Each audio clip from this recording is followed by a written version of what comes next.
be able to come back from. No. All right, he did get a glimmer of hope about something. Republican Senator Richard Burr claims the Senate Intelligence Committee has found no evidence of collusion between the Trump campaign and Russia.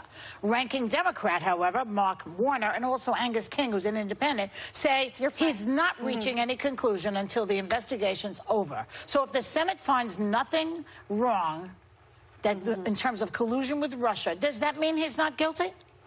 Well, not to me, only because if you look at the Mueller investigation, we have 37, I believe, indictments or guilty pleas, 4 prison sentences, 199 criminal charges. 6 Trump associates have already been charged with making false statements, which is just lying. Yeah. And they've lied either to Congress or federal investigators. And what have they lied about? They've lied about contacts with Russia.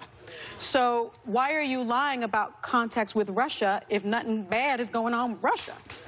Right? Well, their answer to that would be that maybe those people are doing bad things, but Trump knew nothing about it. And this sounds a little disingenuous. This Senate investigation is bipartisan, so it's different than what we saw come out of the House, which was far more partisan. There were over 200 interviews conducted within a 2-year period of time.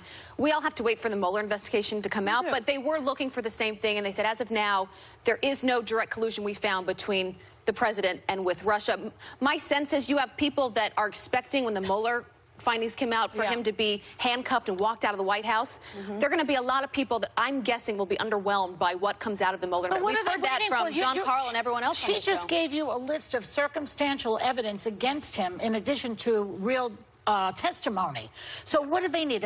Hello, Vladimir, shall we collude, baby? I mean, what are they waiting for? Well, I think my understanding, and correct me, but my understanding is that there's too many conduits in between, meaning like a Roger Stone was the person, there's always a intercessor between it, and I'm not a lawyer. I think, look, if it looks like a duck and quacks like a duck, it's probably a duck. And there's just on a national security level, I have a problem with how cozy they were, specifically with the Don Jr. meeting with the Russian spy at Trump Tower to petition against the Magnitsky Act, which we all know is there to have safeguards so Russia can't use the West as a way to use their money and as a slush fund. Handing over polling information. So, but the problem is, my understanding is collusion is not actually a crime. Is that correct? Well, conspiracy is. Yeah. And some people are saying collusion can't be a crime. I'm not a lawyer. And then how do you define? But let me just say this: when the Senate comes out, the Senate came out and said there's no direct evidence. Guess what, Senate? I've proven many a case with just circumstantial evidence, and in fact, circumstantial evidence proved cases. But you know what? Carl Bernstein said that because of Watergate,